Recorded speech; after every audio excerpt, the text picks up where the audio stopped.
Mesdames et messieurs, bonjour, bonsoir, dépendamment à l'heure dans laquelle vous nous suivez. Bienvenue dans ce nouveau numéro de l'émission Up Close avec Grace Komwissa et bien évidemment toujours dans ces grands soucis de vous fournir des informations détaillées, bien sûr authentiques.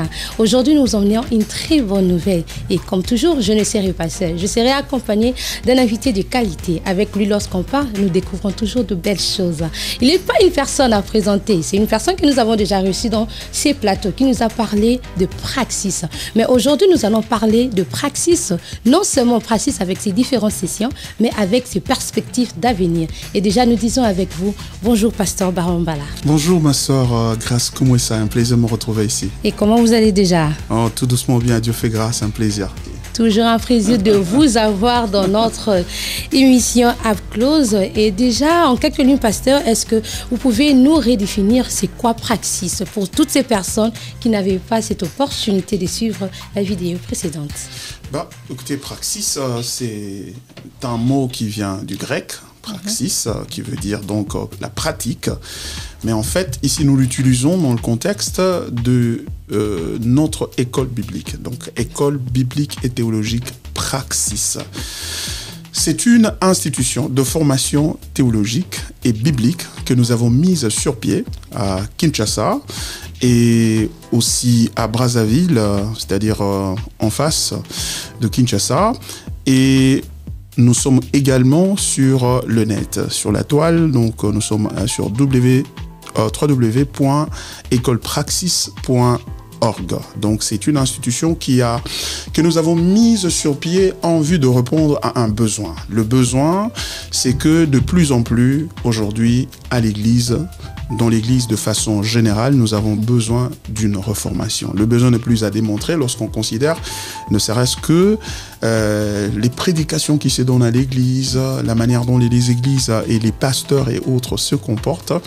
Il y a vraiment besoin de revenir à la pureté de l'Évangile et donc selon les termes de l'Évangile tel que décrit dans les Écritures.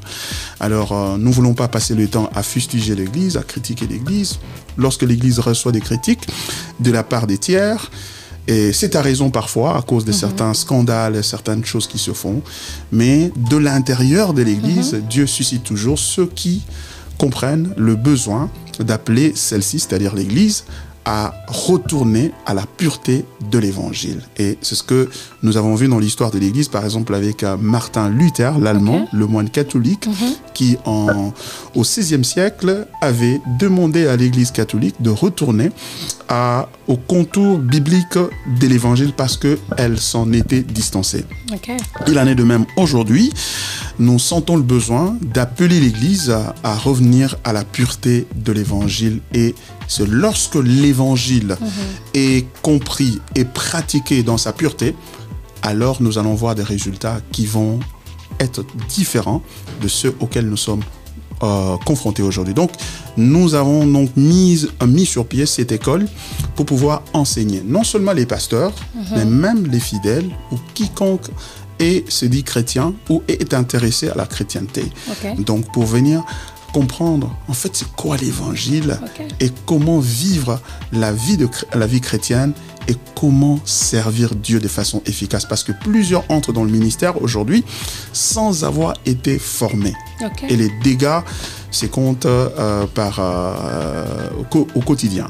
Donc, et nous voulons donc apporter ça. Donc, nous avons commencé par une formation que nous donnons une formation quelque peu saisonnière. C'est-à-dire que vous venez, vous suivez un certain nombre de modules et quand vous les terminez, et ben, vous êtes suffisamment équipé pour pouvoir vivre votre vie chrétienne, mais aussi servir Dieu et bien plus être un bon citoyen dans la société.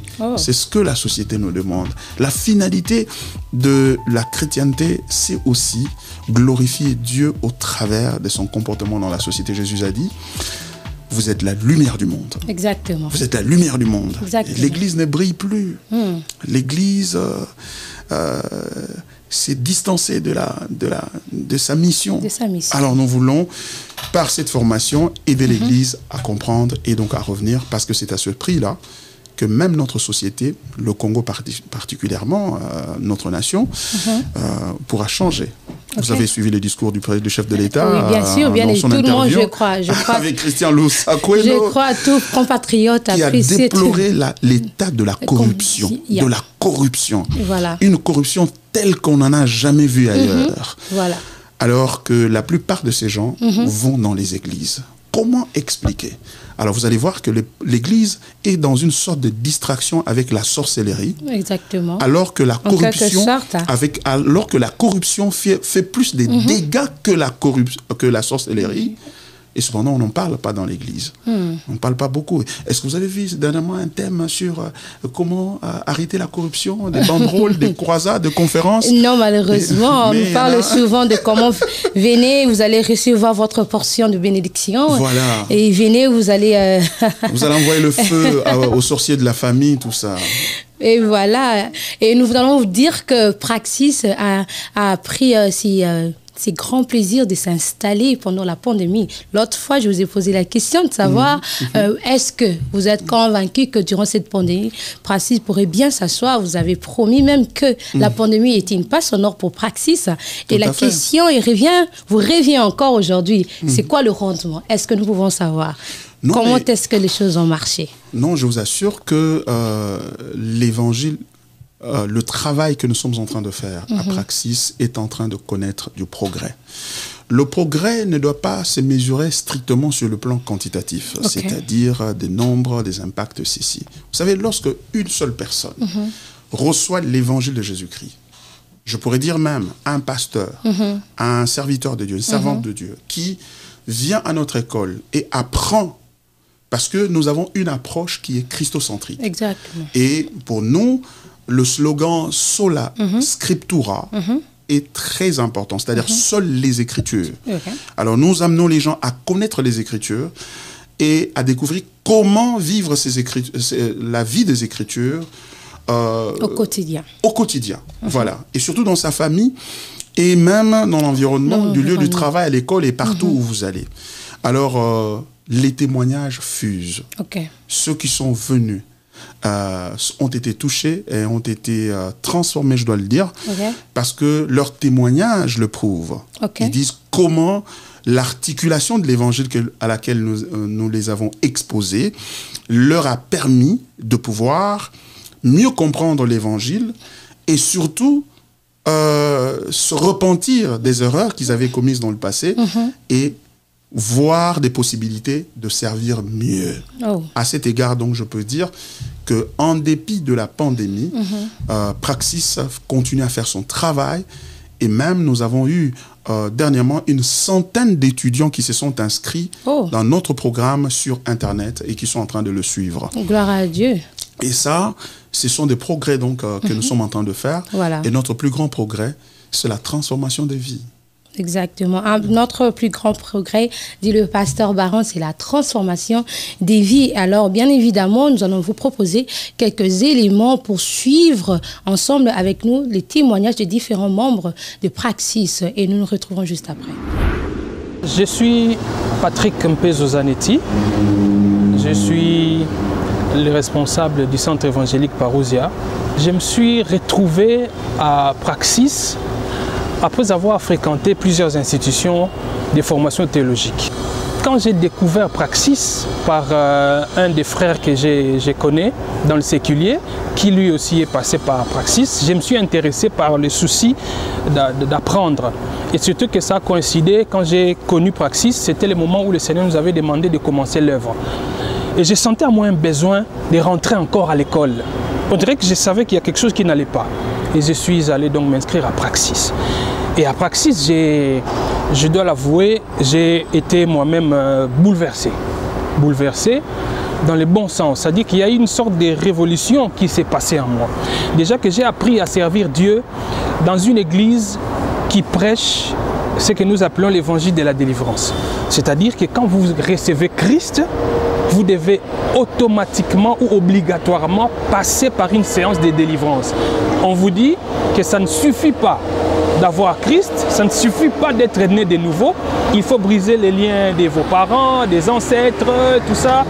On parle des liens volontaires, ainsi de suite. Ça dit qu'il faut passer par une séance de délivrance. Avec la panoplie des cours qu'on a eu jusque-là, parce que je viens de terminer le 2e module, j'attends passer ou commencer le 3e module. On a eu beaucoup d'enseignements, beaucoup de cours. Mais je n'aimerais pas revenir sur chacun. Mais il y a eu un cours particulièrement qui m'a révolutionné. C'est le cours de sotériologie. C'est en étudiant ces cours, et ceux de nos enseignants ont vu que j'avais pas mal de questions à poser et même des débats après le cours. Parce que justement, c'est là où il y avait des choses que je devais laisser de côté et faire tomber. L'évangile de la délivrance, parlons-en. Au travers de ces cours de sotériologie, j'ai encore eu la conviction que l'œuvre de Christ suffit.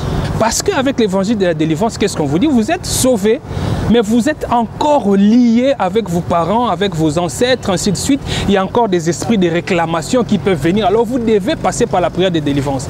Mais après avoir suivi minutieusement ce cours de sotériologie, j'ai commencé à exercer le ministère dans le repos. Parce que justement, ce n'est pas moi qui change les gens.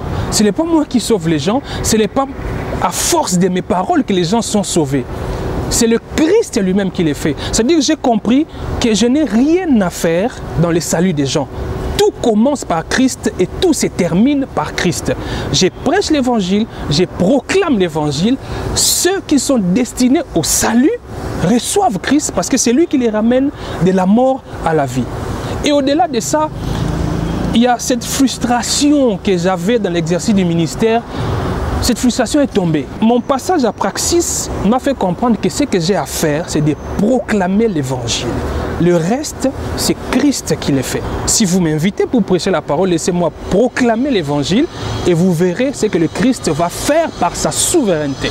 L'église que nous sommes en train de bâtir par la grâce de Dieu, je crois que ça va prendre cette ligne-là de la réformation et pour qu'on ne soit pas comme toutes ces églises-là qui veulent plaire aux gens. Donc on ne prêche pas l'évangile pour plaire aux gens. Avant, il fallait prêcher, tu sais que quand tu prêches, quand tu déclares, à la fin, il y aura des offrandes. Mais maintenant, là, je prêche l'évangile et Christ s'occupe de moi. En tout cas, si ça ne dépendait que de moi, il y a certaines églises, sans vouloir offenser quelqu'un, il y a certaines églises qui devraient, à la limite, soit fermer, venir, et les pasteurs et tous les serviteurs, écouter, être formés et rentrer encore. Il y a donc nécessité que des œuvres comme Praxis puissent atteindre un grand nombre de gens, non seulement ici à Kinshasa, à l'extérieur de Kinshasa, dans nos provinces et même à l'extérieur de la République démocratique du Congo. Et ainsi, je crois, la réformation aura un impact assez large et la gloire reviendra à notre Seigneur Jésus-Christ. Ces jours-là, nous espérons qu'il puisse nous dire « bon et fidèle serviteur ». Je m'appelle Deidrinel Kiswangi. Je suis étudiante en 4e année de médecine à l'UPC. J'aimerais partager avec vous l'apport que cette école biblique théologique Praxis a eu dans ma vie chrétienne, personnellement, dans ma façon de voir les choses avec Dieu. Alors, j'aimerais déjà rendre grâce à Dieu parce que c'est vraiment un privilège pour moi d'être passée par ou d'être allée étudier à Praxis. Je n'avais pas fait avant d'école théologique, c'est donc une première pour moi et ça m'a beaucoup aidée parce que bien avant, je lisais déjà la Bible, je partais à l'église, mais dans ma façon de méditer, par exemple, j'étais limitée aux phrases que je voyais dans la Bible et j'essayais de comprendre les textes parfois par rapport à mon interprétation personnelle, par rapport à mon imagination, ce qui expose, n'est-ce pas, au risque parfois de ne pas saisir la pensée originale que Dieu a voulu nous communiquer dans ce texte-là. En allant à l'école, avec le cours tel que l'exégèse et l'herméneutique, j'ai appris à utiliser des outils classiques et universels qui nous aident à mieux comprendre les textes bibliques. Nous avons par exemple les contextes qui nous aident à comprendre qui a écrit le texte, il l'écrivait, dans quelle intention, il s'adressait à quel public et tout ça nous aide à mieux avoir au-delà des phrases qui sont là pour mieux comprendre le message qui nous est communiqué. Alors, autre chose qui m'a vraiment encouragée personnellement et qui a ajouté quelque chose dans ma marche avec Dieu, dans ma compréhension des choses, c'est par exemple la doctrine de la souveraineté de Dieu. L'une des doctrines qui nous éclaire sur la personne de Dieu. Parce que lorsque nous marchons avec un Dieu que nous ne connaissons pas, nous pourrons lui coller des étiquettes, des choses qu'il n'est pas à cause des réalités par lesquelles nous passons. Et moi, personnellement, avant d'aller à Praxis, je suis arrivée à un moment de ma vie à me questionner par rapport aux événements que j'étais en train de vivre. Et à un moment, je n'arrivais pas à comprendre, mais Dieu, il est bon, mais pourquoi je vis telle et telle autre situation? Et lorsque je suis allée à Praxis, c'est vrai qu'on avait déjà entendu parler de la souveraineté de Dieu, mais la manière dont les choses sont articulées, ça emmène encore un peu plus de lumière et surtout d'encouragement dans notre marche avec Dieu. J'ai été vraiment fortifiée et j'ai eu un autre regard sur les événements par lesquels j'ai passé. J'ai pu bénéficier, jure, de la paix de Dieu et de la sérénité, l'assurance que le Seigneur est au contrôle de tout et il nous emmène quelque part, peu importe le chemin par lequel nous pouvons passer. Il est celui qui maîtrise les temps et les circonstances. Et cela m'a beaucoup fortifié dans ma foi.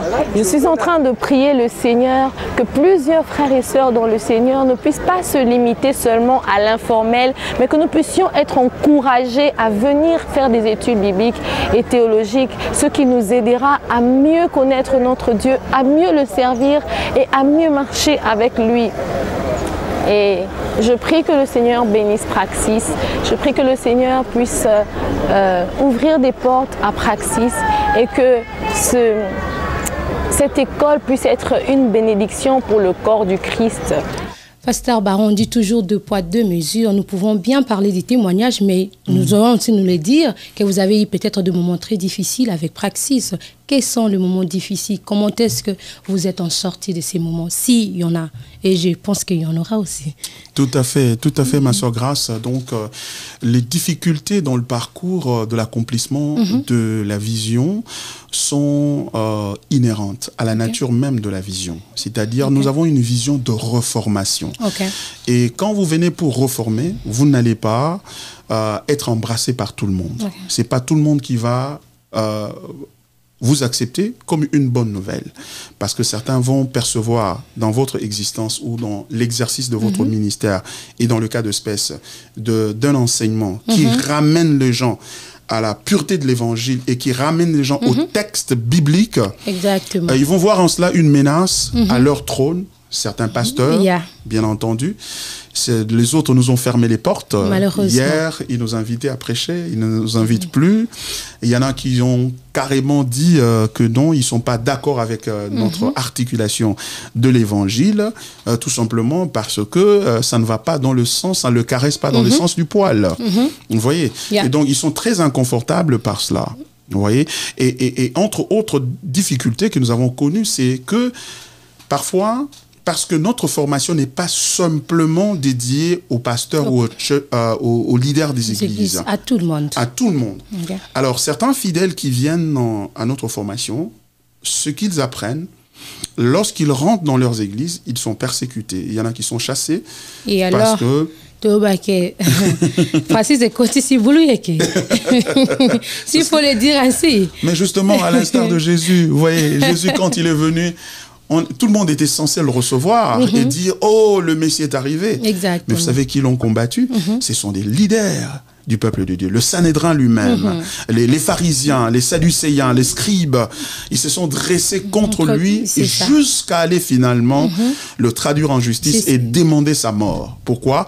Eh bien, parce que la vérité qu'il leur apportait a été tranchante, tellement tranchante que ils n'étaient pas prêts à l'accepter. Ils préféraient rester, maintenir le statu quo, des traditions, qu'ils avaient falsifié les Écritures. Jésus leur a même dit, a fait des remontrances assez acerbes en leur disant, mais écoutez, vous voulez remplacer la parole de Dieu par vos traditions, par vos traditions, la tradition des hommes. C'est ce qu'on retrouve aujourd'hui. Avec cet évangile de la prospérité, cet évangile de délivrance, et des démons, etc. Et aujourd'hui, il y a même ce qu'on appelle l'évangile, entre guillemets, de développement personnel.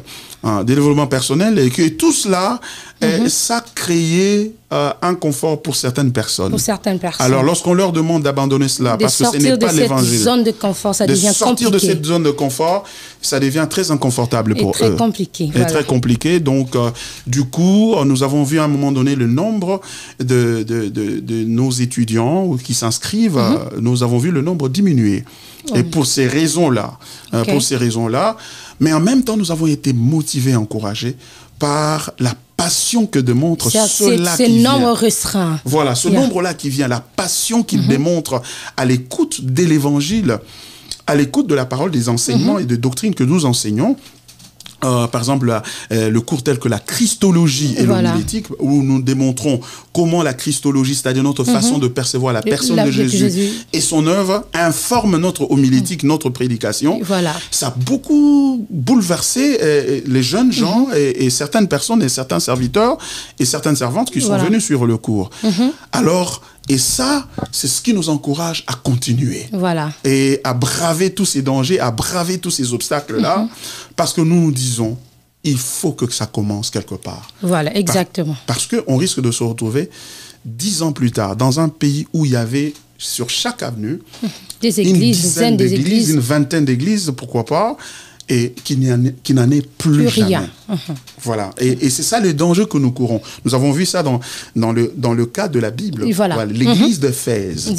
L'église d'Éphèse. Jésus, dans sa révélation à Jean, l'apôtre Jean, dans l'île de Patmos, lui a dit, va dire à l'église d'Éphèse, je connais leur travail, je connais leurs efforts, je connais qu'ils n'aiment pas les œuvres des Nicolaïtes, ils les ont condamnés, mais ce que j'ai contre eux, ils ont abandonné leur premier amour, qu'ils reviennent. Sinon, j'ôterai son chandelier de sa place. Ce message-là de reformation, parce que Jésus, c'est le reformateur par excellence. Amen. Alors, ce message-là n'avait pas été reçu par Éphèse, et vous savez quoi?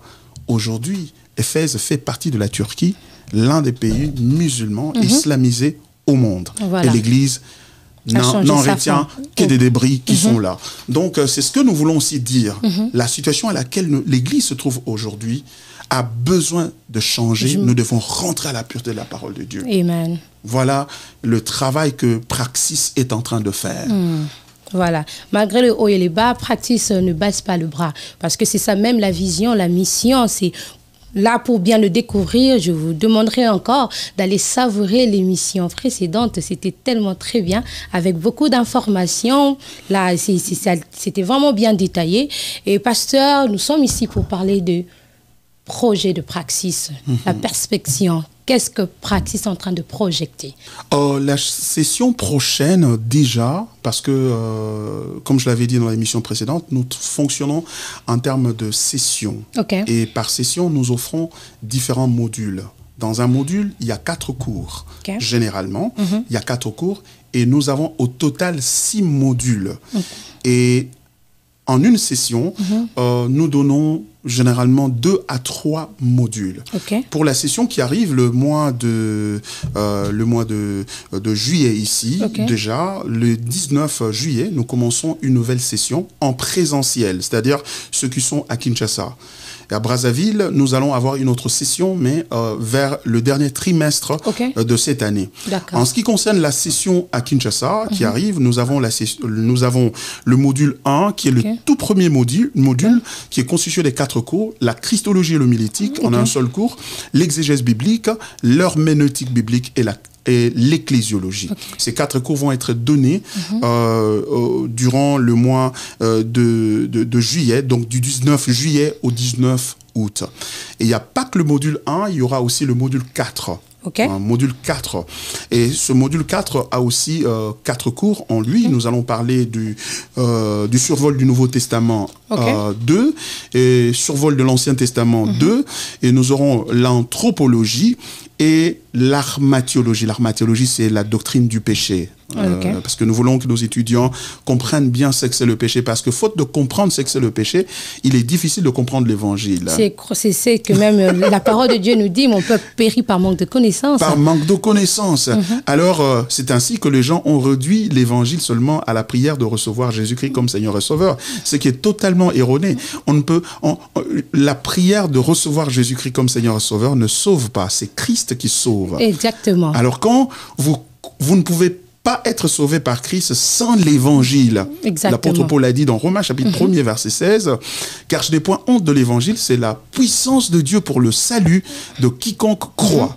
C'est-à-dire qu'il y a une corrélation il y a une relation, voulais-je dire, de cause à effet entre l'évangile et le salut. Exactement. C'est quand on entend l'évangile tel qu'est présenté dans la Bible, alors seulement on peut faire la prière de recevoir Jésus. Exactement. Et lorsque cette prière-là est faite avec foi, alors on parvient au salut. Donc il y a ces deux modules-là que nous allons donner pendant le mois de juillet et août, à cheval entre juillet et août.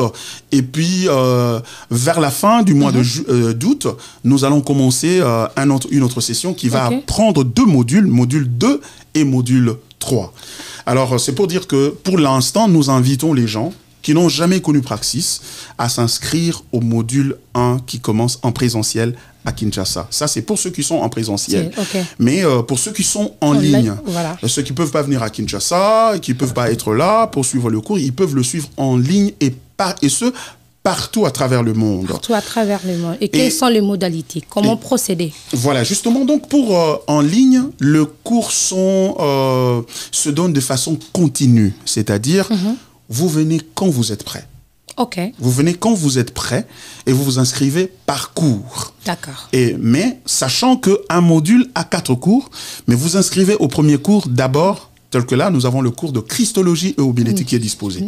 Alors, vous y allez sur www.écolepraxis.org et quand vous arrivez là-bas, vous trouverez un icône qui est écrit Christologie et homilétique. Vous écrivez, vous cliquez dessus. Ça vous conduit à créer un compte. Vous créez le compte avec votre email et votre un mot de passe que vous allez créer. Et ensuite, vous payez $50. C'est $50 par cours pour ceux qui sont en ligne. Mais ceux qui viennent suivre le cours en présentiel à Kinshasa, par exemple, et là, nous demandons $25 seulement. Seulement. Même $50 seulement. Pour 4 cours. Pour 4 cours. C'est juste, cela traduit en fait notre attitude. Nous voulons donner accès à une plus large audience, à un plus grand nombre de personnes. Voilà, parce que nous sommes pressés d'installer la réformation. Parce que les dégâts vraiment sont énormes et nous voulons absolument que les choses changent très rapidement. C'est pour cela que nous demandons seulement $25 pour commencer, pour 4 cours pendant 4 semaines. Vous voyez? Mais en ligne, parce qu'il y a toute une structure en ligne pour suivre ce cours-là, c'est pourquoi c'est $50 par cours. Et voilà, c'est $50 par cours pour ces personnes qui seront en ligne, à $50 seulement. Moi, je dis seulement, hein. Et $25 pour ces personnes qui seront à Kinshasa. Donc, ils vont bénéficier de 4 cours parce que le pasteur a bien précisé le besoin d'installer Praxis, c'est énorme parce que les dégâts aussi sont énormes. Alors, pasteur, hier, à ma plus grande surprise, c'est qu'il y a déjà quelque chose qui me fait très mal au cœur parce que je vous vois partir. J'ai rencontré ces flyers. Alors, j'étais là, je me suis dit, OK, qu'est-ce qui se passe? Est-ce que vous pouvez nous en parler plus? Justement, ma soeur, je sais que c'est très émotionnel. C'était très émotionnel aussi pour moi parce que là, le Seigneur de plus en plus est en train de confirmer la chose que je dois aller m'installer à Kinshasa pour faire ce travail qu'il m'a demandé de faire. Un travail qui va exiger de moi tous mes efforts pour pouvoir le réaliser à la satisfaction du Seigneur. Okay. C'est un travail important. Nous voulons installer l'école Praxis là-bas de façon durable. Ça veut dire que nous voulons l'organiser mieux, avoir des bâtiments à nous propres, parce que jusque-là, nous étions en train d'utiliser les bâtiments des autres.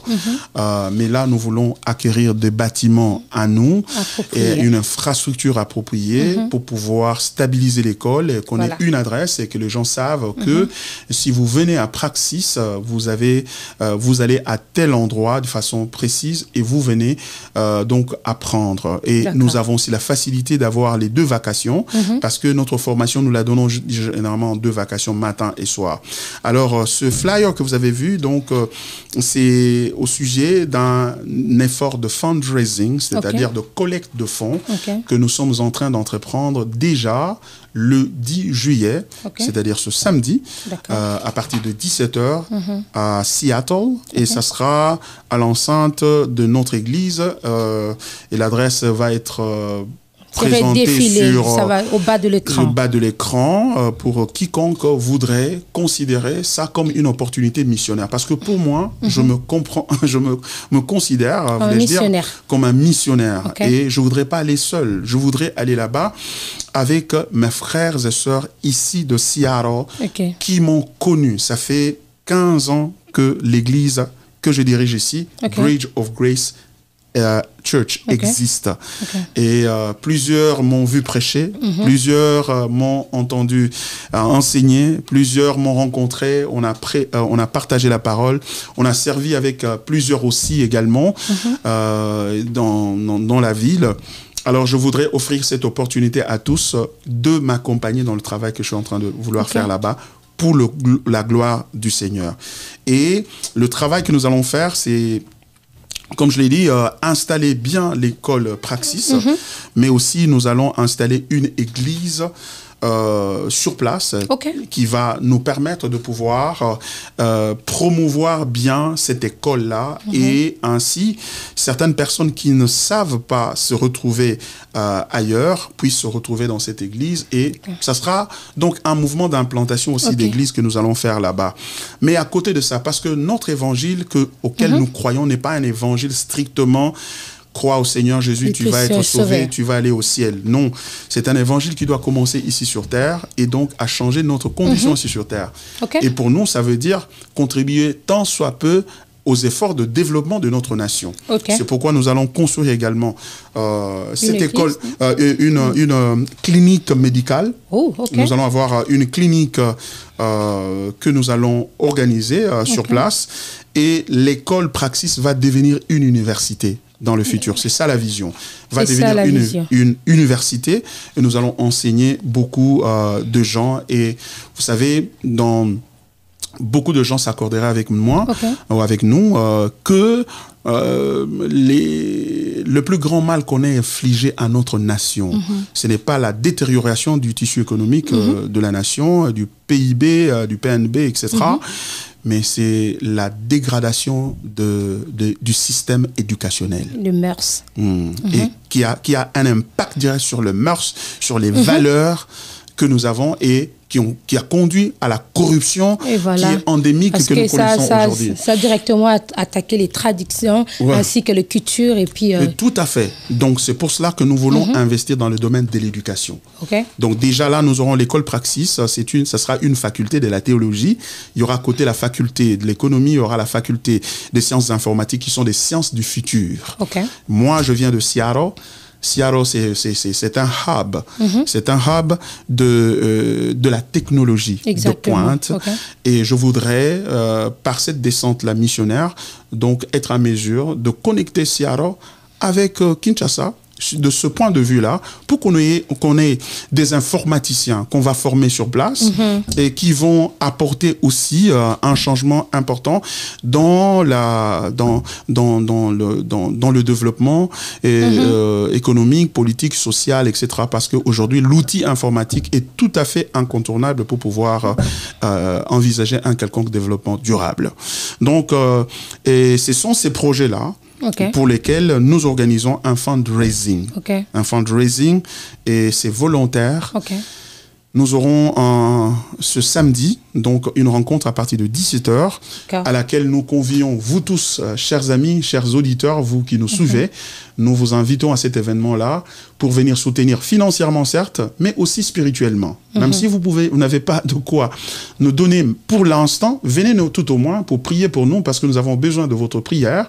Il y a beaucoup de dangers auxquels nous faisons face au Congo. Il y a des accidents et des incidents malheureux. Aujourd'hui, l'empoisonnement est rampant.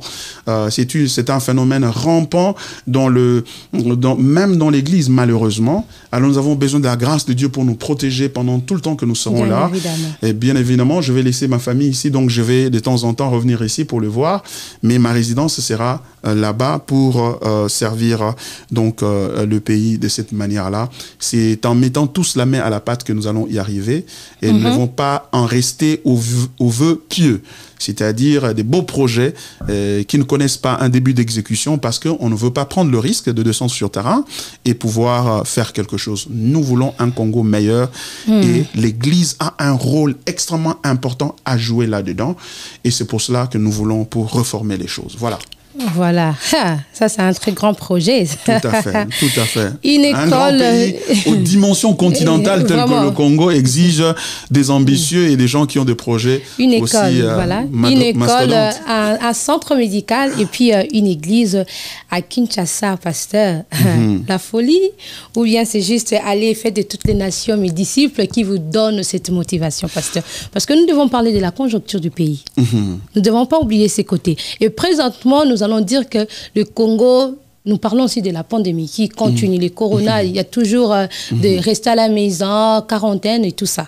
Mais quand même, le pasteur s'est dit, bon ben, moi je m'élève quand même, je vais aller accomplir ma mission. Une folie ou bien c'est juste la foi? C'est tous les deux. Tous les deux. I love it. I love it. Tous les deux. Parce que dans la foi, il y a la folie. La Bible dit que la prédication de l'évangile, la prédication de la foi est une folie. Pourquoi? Parce que les gens ne comprendront pas. Alors que tout le monde est en train de s'évader, de fuir et d'aller à l'étranger pour s'abriter contre des difficultés auxquelles les Congolais sont confrontés au quotidien. Et nous allons prendre l'initiative d'y aller.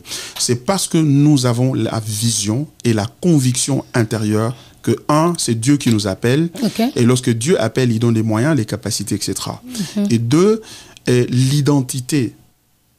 L'identité. Vous savez, je peux être ici, vivre convenablement avec ma petite famille, mais je pense personnellement que la vie ne consiste pas, ne s'évalue pas en fonction de ce que tu accumules pour toi-même. Exactement. Mais c'est en fonction de ce que tu peux être en mesure de donner, aux autres et créer la différence dans leur vie. La Bible dit dans Actes chapitre 20, verset 35, il y a plus de bonheur à donner qu'à recevoir. Exactement. Alors, je trouve qu'il y a un bonheur en moi d'aller pour donner le peu que j'ai et donner ma vie pour les autres. Et je pense que, et si je le fais, j'encouragerai plusieurs à faire la même chose. C'est pour cela, si vous n'êtes pas encore prêt à le faire, vous pouvez le faire en venant à cet événement et nous donner le soutien dont nous avons besoin et devenir partenaire dans cette œuvre. Vous m'avez vu ici à Siaro, vous m'avez vu me comporter, vous avez entendu mes prédications. Exactement. Vous connaissez la réputation que j'ai ici. Voilà.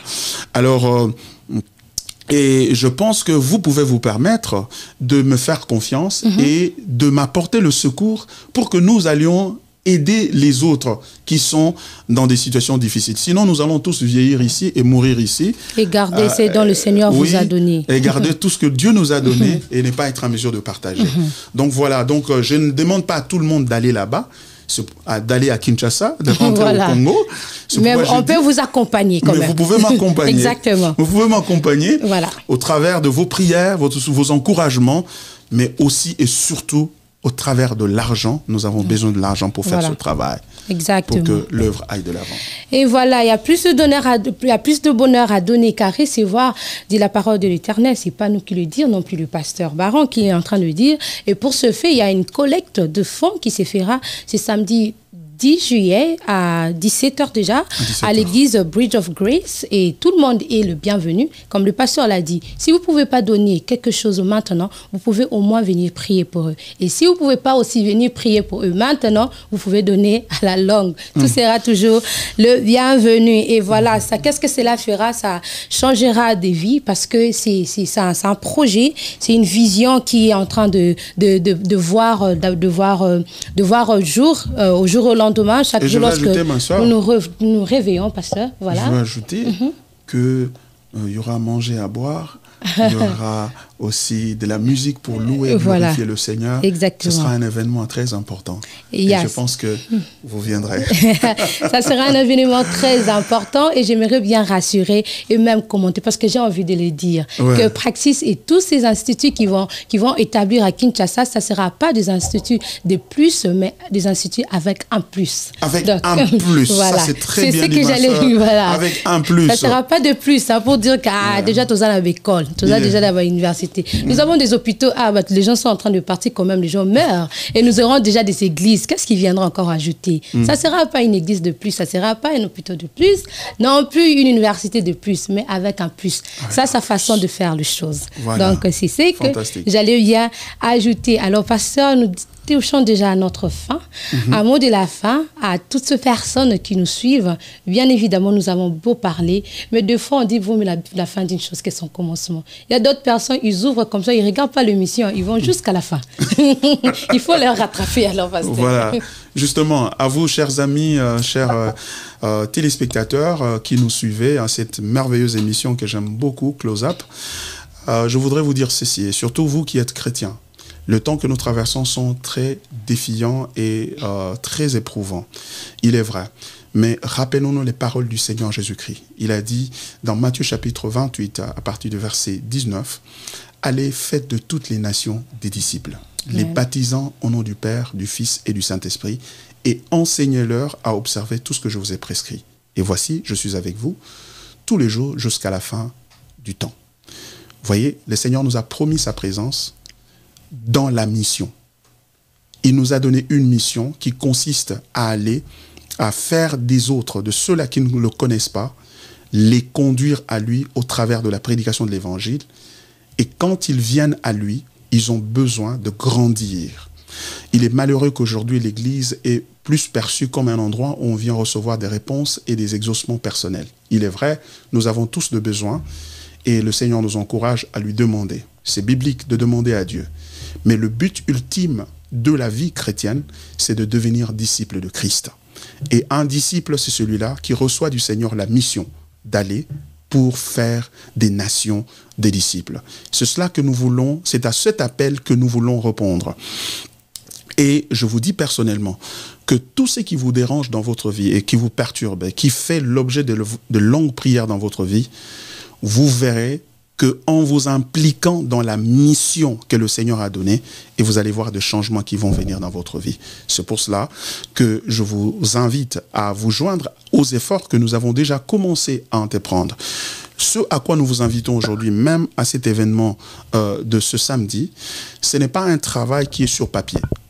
C'est un travail que nous avons déjà commencé. Depuis 2017, je suis en train de faire des navettes entre Seattle et Kinshasa, de façon régulière, 3-4 fois par an, pour aller enseigner la parole de Dieu. Et la phase que nous avons atteinte, elle est capitale et elle demande l'effort de plusieurs. Et c'est pourquoi nous venons vers vous en tant qu'enfants de Dieu, vous qui êtes des enfants de Dieu. Pas des gens seulement qui vont à la prière pour prier pour leurs problèmes, mais ceux qui sont enfants de Dieu et donc disciples du Seigneur Jésus-Christ, à venir s'associer à nous. Nous vous appelons à vous associer à nous pour que d'une manière ou d'une autre. Vous n'avez pas besoin de quitter votre église pour faire ça. Restez dans votre église. Mais cependant, vous pouvez contribuer ici parce que nous formons tous ensemble le corps du Christ, le royaume de cieux. Et le royaume doit aller de l'avant. Il a dit, cherchez premièrement le royaume de cieux et sa justice, et le reste vous sera donné par-dessus tout. Et quand vous aurez fait ça, avec le peu que vous allez apporter, et quand bien même vous ne serez pas disponible à venir, vous pouvez nous contacter et nous pouvons vous donner les coordonnées qui vont vous permettre de vous faire un transfert pour soutenir financièrement ce travail. Je suis sûr que vous serez bénis. Mais avant de partir, je voudrais vous dire ceci. Nous allons former les gens au loin mais vous êtes ici, vous avez besoin aussi de la formation. C'est pourquoi nous avons mis cette formation-là en ligne sur Praxis, www.écolepraxis.org pour vous former. Ça ne demande pas d'être pasteur, vous pouvez être un simple chrétien et apprendre des choses qui vont transformer votre vie et votre marche spirituelle. Je vous mets au défi, essayez, vous allez voir ce que Dieu va faire. Que Dieu vous bénisse, merci infiniment. Et voilà, c'était bel et bien le pasteur Baron Mbala de l'église Bridge of Grace avec votre humble servante Grace Komwissa dans votre émission favorite Up Close. Et aujourd'hui, nous avons parlé de Praxis avec ce perspective d'avenir. Et déjà, nous allons dire merci beaucoup, pasteur Baron, de disposer de votre temps pour venir passer cette émission avec nous. C'est moi plutôt, ma sœur Grace Komwissa, qui vous remercie de tout cœur pour m'avoir offert ce privilège de participer à cette émission merveilleuse, Close Up, que j'aime beaucoup. Merci. Et voilà, alors je vais finir avec cette pensée qui nous dit dans Ecclésiaste 11:1. Jette ton pain sur la face des eaux, car avec le temps tu le retrouveras. C'est une façon de nous dire que nous attendons dans cette collecte des fonds, parce que lorsque vous mettez votre main dans cette pâte, le Seigneur vous le rendra au centuple. Et aussi, je demanderai à toutes ces personnes qui n'ont pas encore eu cette belle occasion, cette belle opportunité, allais-je dire, d'aller s'inscrire et d'aller s'enregistrer dans nos différentes plateformes sur les réseaux sociaux, qui est bien dans le Facebook Colombe Channel Page. Allez vous abonner, et sur notre page YouTube qui est Colombe Channel. Et surtout, n'oubliez pas de cliquer à la cloche de la notification pour être parmi les premières personnes à découvrir et à recevoir toutes les émissions qui seront postées. Et pour aujourd'hui, je vous dirai, on vous aime, mais le Seigneur vous aime plus. Bien à vous, au revoir.